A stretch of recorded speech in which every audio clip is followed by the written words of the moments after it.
Hey, Peter. Hey, man. How many ways can you connect your triads? Let's see. Inside, outside, top side, bottom side, through. I don't know.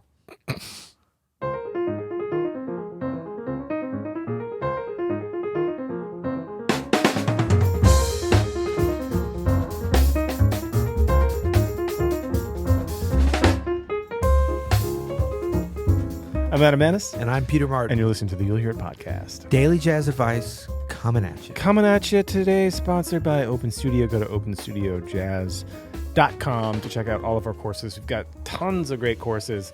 Hashtag courses. I just want to see if Andrew's paying attention. Peter's got courses. Yeah. I've got courses now. Yeah. Jeffrey Keys just got courses. Yeah. Elio Alves has a brand new Brazilian. I was going to say, you didn't seem excited. Now you're getting excited. Well, I like I'm just that. setting it up. Elio Alves, Rule of Three, has a great new Brazilian jazz piano course. You got to check that out. There's I learned so many styles. I had no idea what they were, and then I heard them. I was like, oh, yeah, that. And you can also, not only do we have great artists like Elio Alves, we have some products now. Did you know that? Like the official Open Studio practice journal. Yeah. Hey, Ryan, go grab one of those practice journals. Yeah. We're going to put it on camera. It's a Pujo. It's not a Bujo. It's a Pro. It's a It's not. If you don't practice with it, we're going to send Cujo to get you. It's a Prajo. A Prajo. A Prajo. A Prajo. We're making this up as we go. Yeah, we have no idea. No, Ryan's going to fetch one right now. They're absolutely beautiful. Shout out to Clara, who designed the cover. Yeah. Did a great job. And shout out to Ryan for getting all up in the camera, man. Thank you, Ryan. And he gave a little. Oh, there's Dan with it. We got one, Dan. Thank you. Yeah. I mean, everybody just jumps when we whenever we speak. It's great. Projo, Prajo, bring it. Bourbon. No. Bourbon. Oh. Old granddad. Old granddad. So it's first of all, the size is just perfect. I right? love the way you're holding that in your bear paws there, man. That's It's beautiful. so hard. This is so difficult for me. So difficult. Okay, this is a brilliant welcome from me. Do you ever read books to your children at night? Yeah, every night. And do you like hit them with your bear paws as you're opening the book by accident? Yeah, they're terrified of me when I go to tuck them in.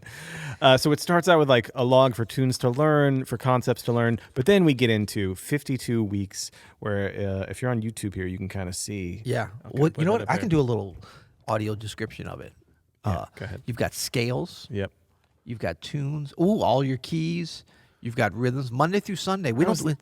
You know what? Jazz doesn't take a day off, does it? Horrible description. So Sorry. there's like a scales category with the days, and then all of the keys like that you can tick off. So like I said, I didn't say the tick off part. So you can keep track of the scales you're working on, the tunes you're working on, the rhythm, and then you can keep track of what keys you've hit that week. You can set goals. You can keep notes. It really, actually, it kind of popped off this weekend because of how cool it is. Yeah. So that's the Prajo, the practice journal, official Open Studio practice journal. So you can Prajo. check that out at Open Studio Jazz. And what are we talking about today? We got a question, as we always do. We got a question from email. This is from Austin. Why don't you go ahead and read Austin's question? So this is from one of our premium members, which we don't officially accept them by email, but we've been known to from our premium members. So it's all good. Hey guys, I love the stuff you've been putting out lately. A lot of thank you. Yeah. A lot of helpful information, and I'm really digging the user recording submissions. Oh. Also, I dig the new website design. I have a question maybe you can help with. How do you approach creating altered melodic ideas when improvising? I know about diminished whole tone scales, diminished scales, and other things like that, but how do you properly incorporate those into your improvisation without it sounding like a random lick that doesn't fit with the story you're trying to tell? I know you've covered a similar topic before, but any advice on the right context of those sounds? Who to listen to in order to expand that part of my vocab, and anything else you have to offer would be great. All right, Austin. So why don't you take this one?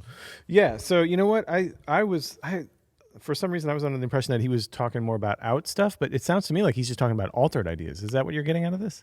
Yeah. I don't know why the title is suggested for playing out. Come on, Andrew. Maybe playing out like about, how they used to say like, have you been playing out much lately?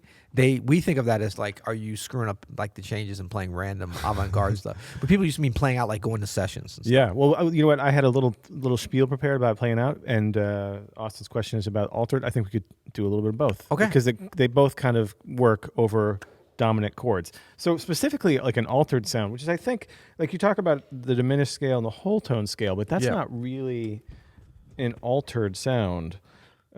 Altered melodic ideas when improvised. Oh, that's how we got to the out place. Yeah. Okay, altered melodic ideas, sort of like, I think he's talking about playing out.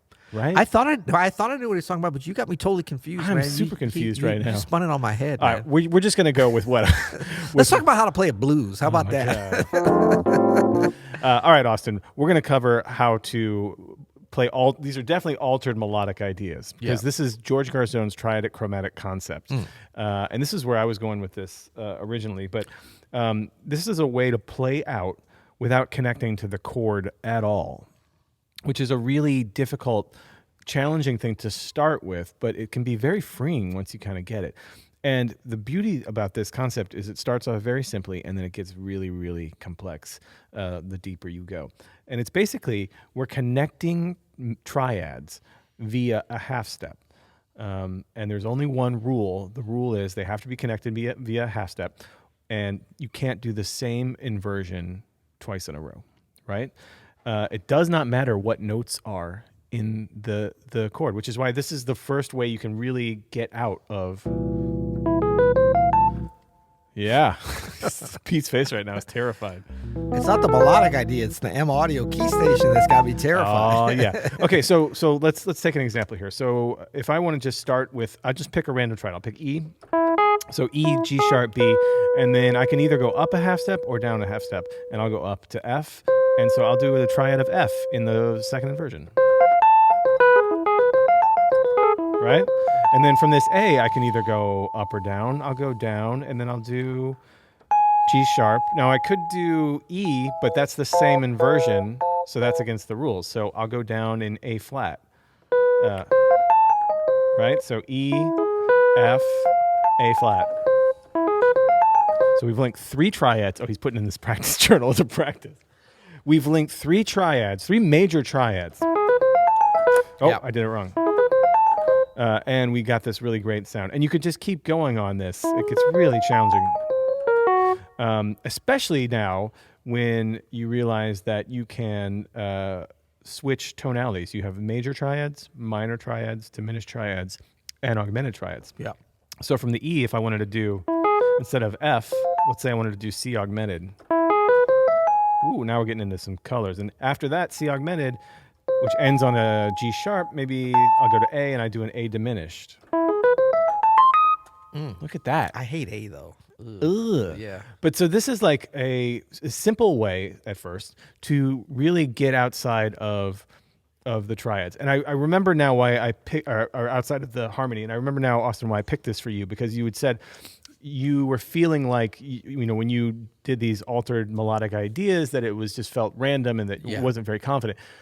And the reason why I picked this was because this exercise, trying to do these sort of disjointed, not having anything to do with the tonal centers of the harmony, forces you to really have to groove and think about the feel and the sound, and also have the confidence to pull it off. Because if you just sort of like, namby-pamby your way through these, it sounds terrible. Yeah. You have to like just sell it every way. You have to be grooving. They have to groove, or else it's going to sound, again, weak, because it's totally non-functional harmony. Yeah.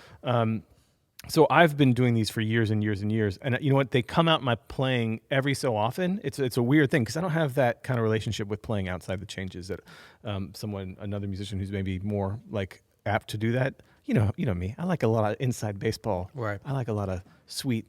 Oh, blues. You're a St. Louis cat. I'm a St. Louis guy. Like but the blues. this will come out when I'm feeling that way.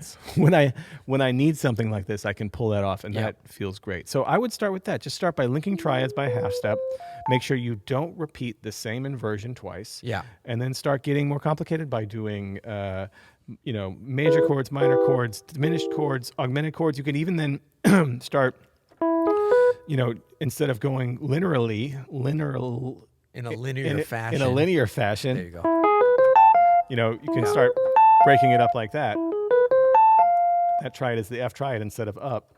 I go, and now I'm in a different place. It's awesome. No, that's great. And I think that the whole thing about how do you, he's asking too about how do you not make it sound like a pre-planned lick. This is the same for anything that we talk about that's either pattern-based or playing out or using this scale or learning this lick or whatever. It's like always the question and the fear, rightfully so, is like you don't want it to sound contrived. Right. And it's, I think it's very simple because you can apply the same concept, to this situation as you can to many others that we've talked about, and that is practicing this kind of regimented. You even said it's rules. I can't do that. I can't. With this system. Yeah.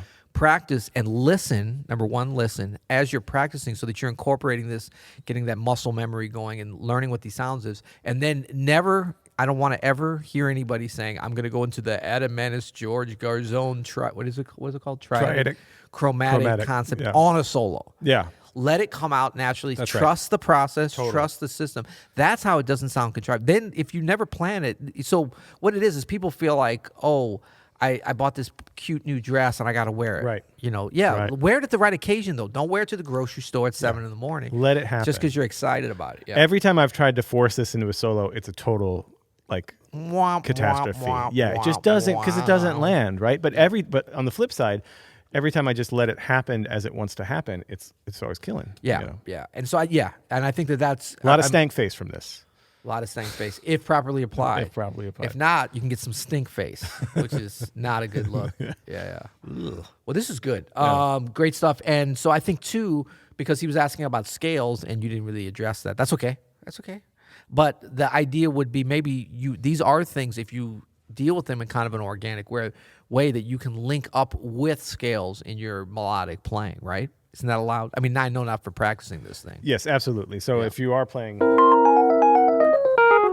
an altered scale thing, the key station, feels great. That's... I think I made it for bear paws, buddy. Yeah. I mean, that's the great thing about dominant chords. And especially if you're setting up with an altered scale, then I can start going into tons of other and that's not altered scale. That's the triadic chromatic concept.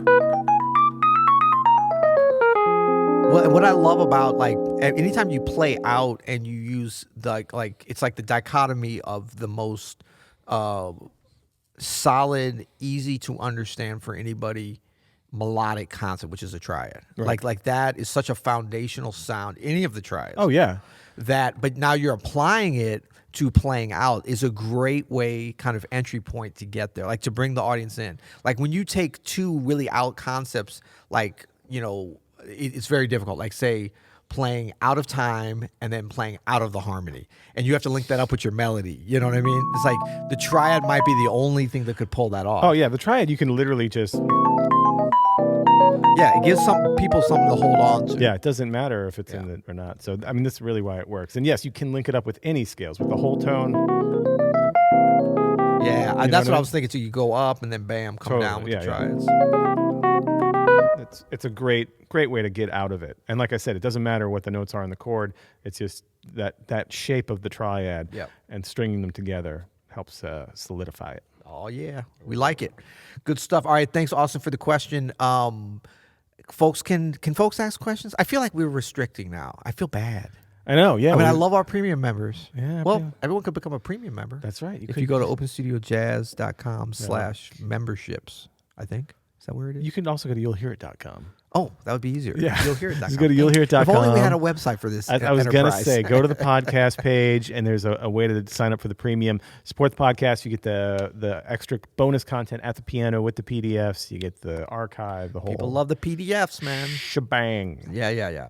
So check that out. Check out our other offerings. And if you get a chance, give us a rating or review. We haven't been pining for those lately because we got a little bit of brushback.